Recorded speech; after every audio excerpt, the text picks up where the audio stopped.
My name is Dale. I'm 63 now, but I was 52 when this happened. I've lived my whole life right here in the Missouri Ozarks, not more than 20 miles from the place I was born. For 40 years, I worked as a lineman for the local electric co-op. It's a good job, an honest job. You learn to pay attention to details, to read the weather, to understand how things are supposed to work. You learn to trust your eyes and your hands. Up on a pole in a 30-mile-an-hour wind, there's no room for fantasy. Everything is what it is: insulators, cross arms, hot wires, and the ground a long way down. I'm a practical man. I've never been one for ghost stories or tales of strange creatures in the woods.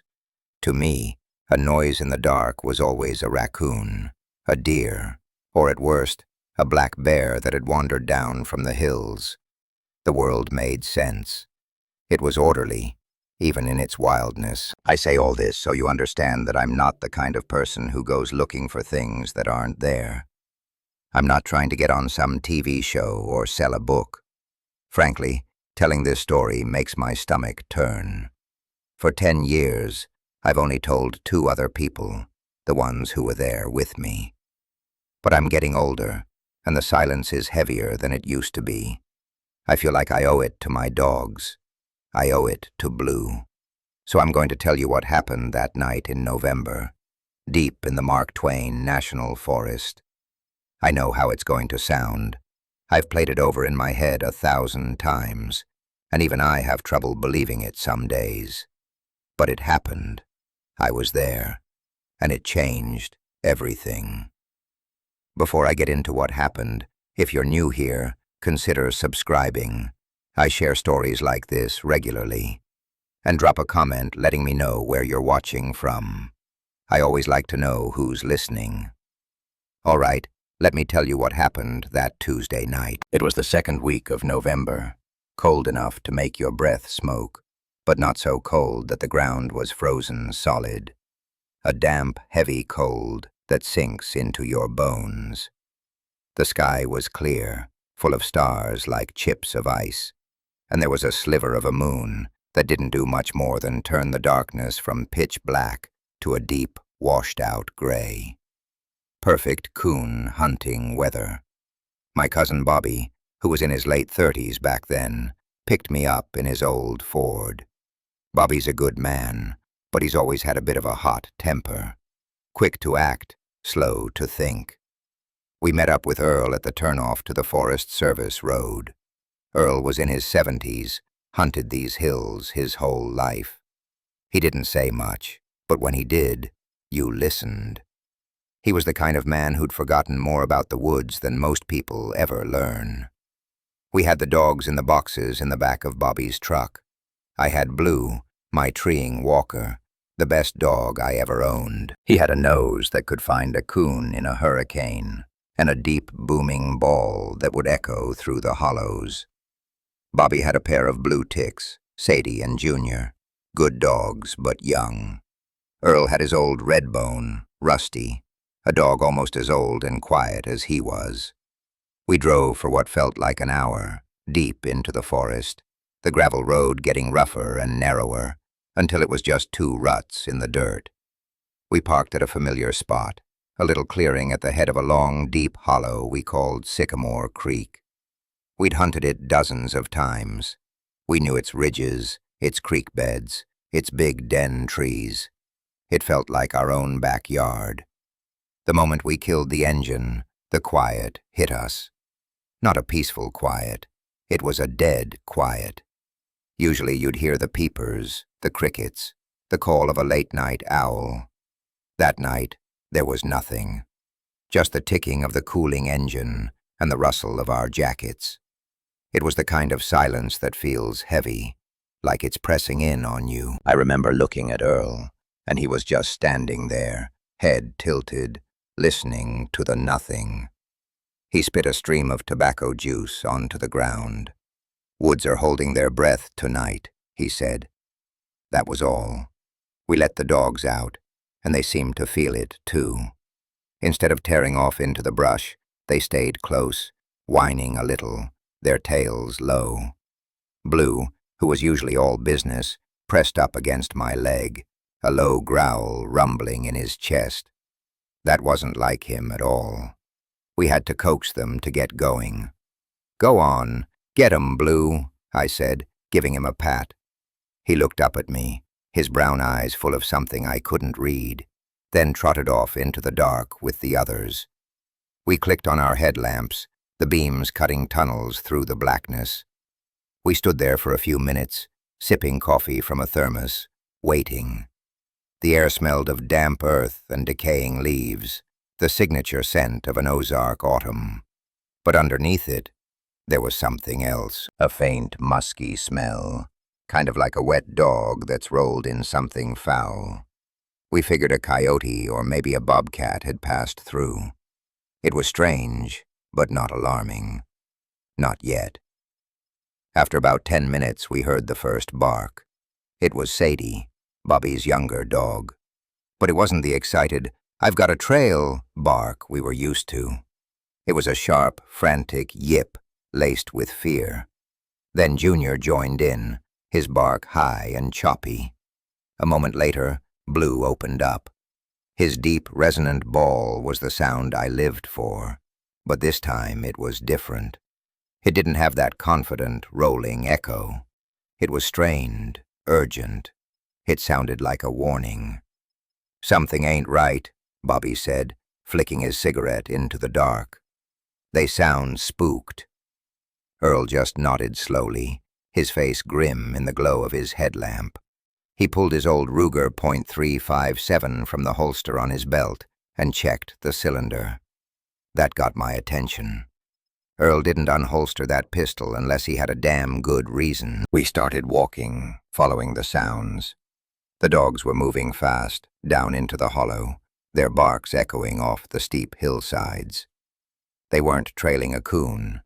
A coon will run, sure, but it'll try to trick a dog, double back, head for a creek. This was a straight-line chase, and the dogs sounded like they were running for their lives, not hunting. We moved as fast as we could through the underbrush, branches whipping at our faces. The ground was uneven, covered in a thick carpet of leaves that hid rocks and roots. Every few steps, one of us would stumble. The whole time, the woods stayed dead silent. No rustling of small animals getting out of our way, no birds stirring. It was like everything that lived in that hollow was either gone or hiding in absolute terror. The feeling of being watched started to creep up my spine. You know the feeling. The little hairs on your neck stand up. Your brain tells you you're being stupid, but every instinct you have is screaming that there are eyes on you. I swept my headlamp beam from side to side, but all I saw were the stark, pale trunks of sycamores and the dark shapes of oaks. Nothing. We were about halfway down the hollow when the barking changed again. It turned into a full-blown battle, a chaos of snarling, yelping, and terrified squeals. And underneath it all, a sound that didn't belong. It was a low, guttural growl, deeper and more powerful than any bear or mountain lion I've ever heard. It wasn't just an animal sound. It had a quality to it, a resonance that you felt in your chest cavity. It sounded hateful. That's the only word for it. We broke into a clumsy run. "Sadie! Junior!" Bobby was yelling, crashing through the brush. We could hear him praying under his breath. We crested a small rise, and our headlamps cut through the darkness to the creek bed below. The scene was a nightmare. Rusty, Earl's old redbone, was lying on his side in the shallow water, not moving. A few yards away, Bobby's young dog, Junior, was trying to drag himself away, his back legs useless. And then we saw what they had been fighting. It was in the shadows, just at the edge of our light. Big, way bigger than a bear. It was standing over Sadie, who was still fighting, snapping weakly at its legs. Before any of us could even process what we were seeing, the thing bent down, and there was a sound, a wet, tearing crunch. and Sadie went silent. The thing straightened up, and for the first time, it turned its head toward our lights. And that's when my world, the one that had always made sense, just fell apart. My first thought, the rational part of my brain desperately trying to find an explanation, was that it was a man in a costume. A ridiculous, elaborate prank. It was standing on 2 legs, hunched over, but definitely on 2 legs.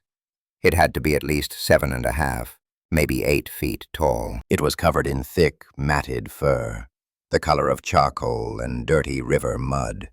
Its body was all wrong. The shoulders were impossibly broad, like a bodybuilder's, tapering down to a narrow waist. But the legs were the worst part. They were bent backward, like a dog's, with long, powerful-looking hocks. It was standing on its toes, if you could call them that.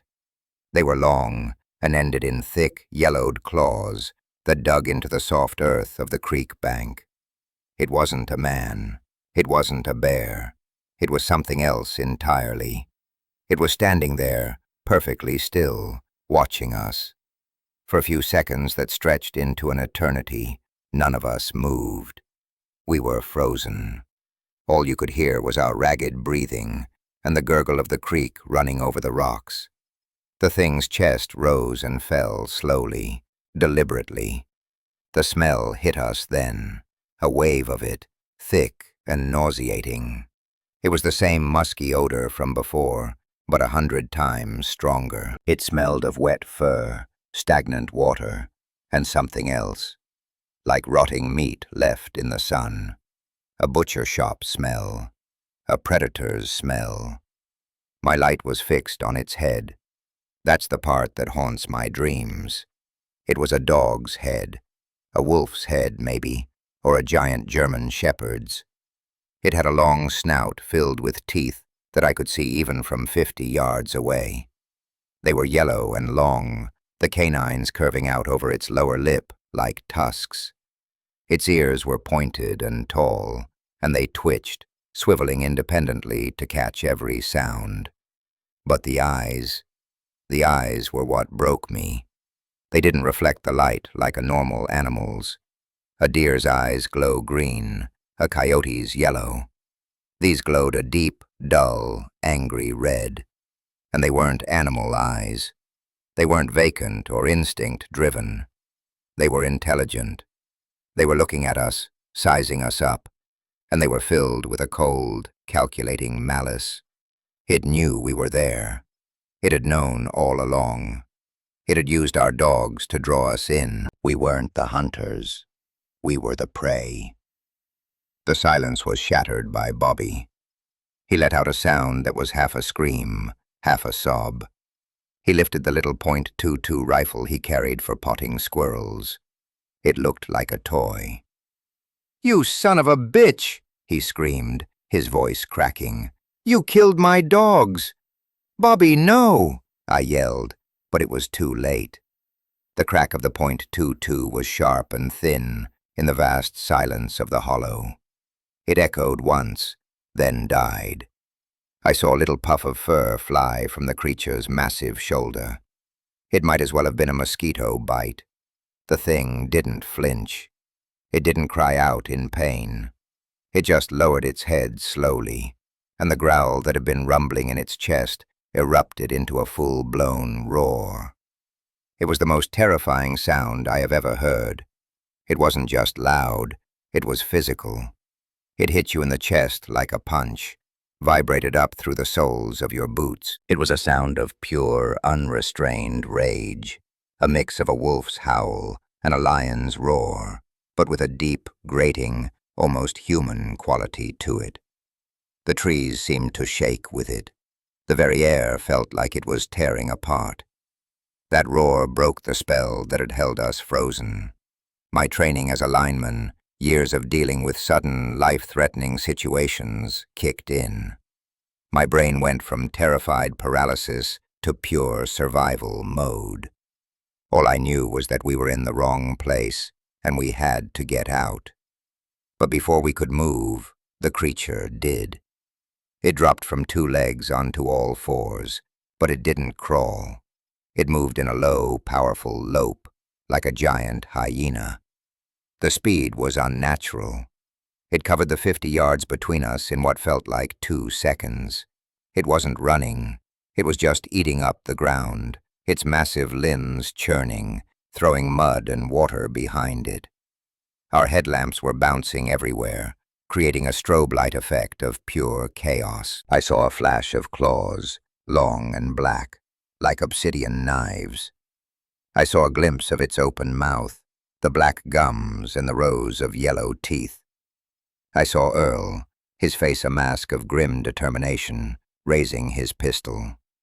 The world narrowed down to a series of snapshots, burned into my memory. Bobby fumbling with the bolt on his .22, trying to chamber another useless round, his hands shaking so badly he could barely hold the rifle. Earl, standing his ground, his 2 hands wrapped around the grip of the .357, his knuckles white. The creature, a blur of dark fur and teeth, closing the distance. "Get back," Earl yelled, his voice calm and steady in the middle of the pandemonium. The first shot from the Magnum was a deafening cannon blast compared to the .22. A flash of orange lit up the hollow for a split second. I saw the bullet hit the creature high in the chest. It staggered, a grunt of what sounded like pain and surprise escaping its throat. It stumbled to its side, but it didn't fall. It just shook its massive head and kept coming. Earl fired again and again. The heavy slugs slammed into the thing's torso, each one producing a wet, meaty thud. It was like watching someone punch a side of beef. The creature was hurt. I could see that now. Dark fluid, black in the lamplight, was matting the fur on its chest. But it wasn't stopping. If anything, the pain was just making it more furious. It let out another one of those soul-shaking roars and lunged, not at Earl, who was shooting it, but at Bobby, the closest and easiest target. I did the only thing I could think of. I wasn't brave. It was pure instinct. I grabbed Bobby by the collar of his hunting coat and yanked him backward with all my strength. We both went down in a heap, tumbling into a thicket of blackberry bushes. The thorns tore at our clothes and skin, but it probably saved his life. The creature's lunge missed, its claws slicing through the air where Bobby's head had been a second before. I heard the whoosh of it, like a bullwhip cracking. It overshot us and crashed into a small sycamore tree, shaking the whole thing and sending a shower of leaves down on us. That was our chance.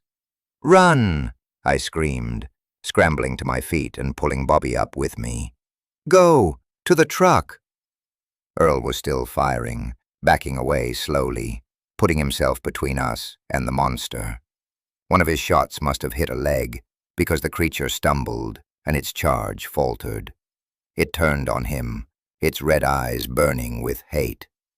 "Get out of here, Dale!" Earl shouted. "Don't wait for me!" For a terrible second, I thought about staying. But I looked at Bobby, his face white with shock, and I knew we were no good here. We were just more victims. I grabbed him again and pushed him up the hill. "Go, Bobby! Now!" We ran. I've never run like that in my life, before or since. It was a blind, panicked scramble up the steep, leaf-covered hillside. We fell, we got up, we kept going. My lungs burned. My heart felt like it was going to explode out of my chest. I didn't look back. I was too afraid of what I would see. Behind us, I heard one last shot from Earl's pistol, followed by a sound of impact, a pained snarl, and then a terrible, crushing, snapping sound. Then silence. Just the sound of our own desperate flight through the woods. We didn't stop running until we reached the clearing and the blessed, solid, man-made shape of the truck. My hands were shaking so hard it took me 3 tries to get the key in the ignition. Bobby was just slumped in the passenger seat, making a thin, keening sound. I threw the truck in gear and stomped on the gas, spinning the tires in the soft dirt before they finally caught, and we shot forward. I drove like a madman, bouncing and sliding down the narrow service road, not caring about the suspension or the tires. I just wanted to put as much distance as possible between us and that hollow. I kept glancing in the rearview mirror, expecting to see that massive, dark shape loping behind us, its red eyes glowing in our taillights. But there was nothing, just the dark, empty road. After about 5 miles, when we hit the main gravel road, I slowed down. We were both gasping for air. The cab of the truck was filled with the smell of our sweat and fear. We drove for another 10 minutes, in complete silence, before Bobby finally spoke. His voice was a hoarse whisper. "Earl," he said, "we left him." "We didn't have a choice," I said, and my own voice sounded hollow and strange. "We'd all be dead, Bobby. You saw it. We didn't have a choice." He didn't answer. He just stared out the windshield, tears streaming down his face. I didn't know what to do. I didn't know what to say. What do you say? How do you explain what we just saw? We drove straight to the sheriff's office in town. It was almost 2 in the morning. The lights were on, and a young deputy I didn't recognize was on duty at the desk. He looked up from his magazine, annoyed. We must have been a sight, covered in mud and blood from the scratches, our eyes wild, babbling about an accident. We couldn't tell him the truth. Who would believe it? We'd be locked up in the state hospital. So we told the lie we'd silently agreed on in the truck. We told him we'd been hunting, got separated from our friend Earl, and that we thought a bear had attacked our camp. A big, aggressive black bear. The deputy wrote it all down on a form, his expression a mixture of boredom and skepticism. "A bear?" he said, chewing on the end of his pen. "We get bear sightings, but an attack is pretty rare, especially this time of year." "It was big," Bobby mumbled. "Real big. And mean. It killed our dogs." The deputy sighed. He called the sheriff at home, and about an hour later, the sheriff himself showed up. A man named Henderson, who I'd known for years. He listened to our story again. He was more professional, more sympathetic, but I could see the doubt in his eyes, too. "All right, boys," he said, clapping us on the shoulders. "We'll get a search party organized at first light.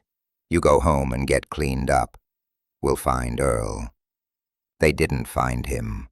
Not that day. They found his .357 revolver lying in the creek bed. It was empty. All 6 rounds had been fired. They found the casings.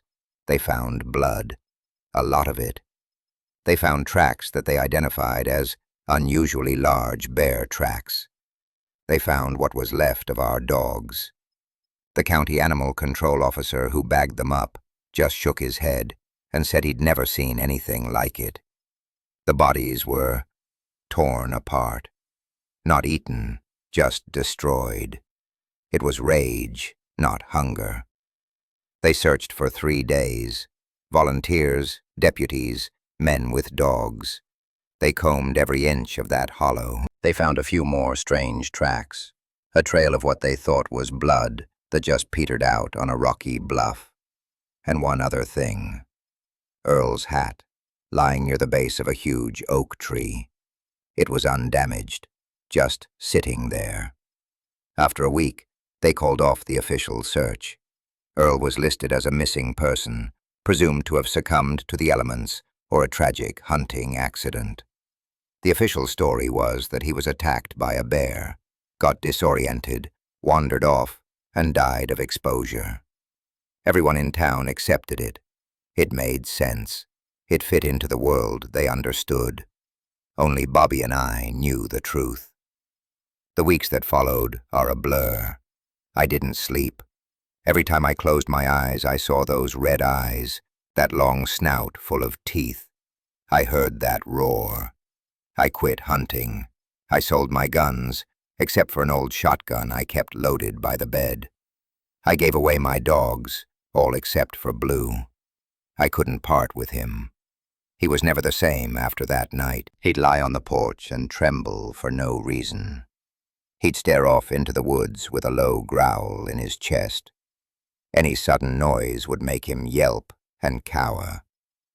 The vet said he had severe anxiety, probably from the trauma.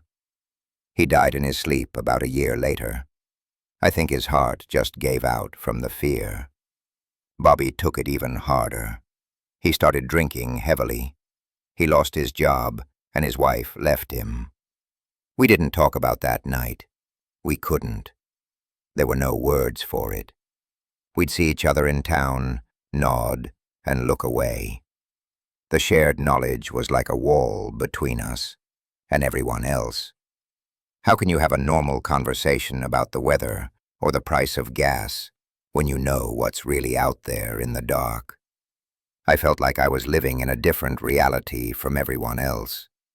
I'd watch people going about their lives, laughing, worrying about bills, and I wanted to scream at them, to tell them that none of it matters, that the world isn't the safe, orderly place they think it is. I wanted to tell them that there are things walking in the deep woods that defy every law of nature we hold dear. But I kept my mouth shut, because I'm a practical man. And practical men don't want to be locked away. For years, I tried to forget. I tried to convince myself we'd seen a bear on its hind legs, that fear and shadow had played tricks on our minds. But I couldn't. I know the difference between a bear and what we saw. A bear is an animal. This thing was a monster. A bear has animal eyes. This thing had the eyes of a demon. Late at night, when I couldn't sleep, I'd go online. I'd type in things like wolf-man creature or dog-headed monster seen in woods. And I found them. Stories, dozens of them, from all over the country, from Michigan, Wisconsin, Texas, Kentucky. People describing the same thing, 7 to 8 feet tall, covered in dark fur, a canine head, intelligent, malevolent eyes that glowed red, and they all had a name for it. The Dogman. Reading those stories didn't bring me comfort. It just confirmed my terror. It meant that what we saw wasn't a one-time thing. It wasn't a hallucination. It's a species, a predator that has existed in the shadows alongside us, and we are blissfully, suicidally unaware. It meant that Earl wasn't the first, and he wouldn't be the last. So why am I telling you this now, after all these years of silence? Because I'm old, and I don't care what people think of me anymore. I don't care if you think I'm crazy or a liar. I know what I saw. I know what I lost that night.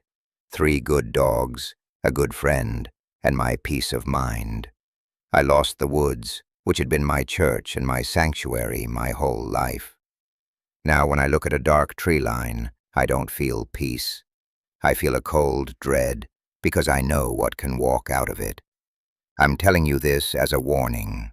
The world is older and stranger than we think. There are still dark places on the map, not just in some distant jungle, but right here, in our own backyards, just past the glow of the street lights. And there are things that live in those places.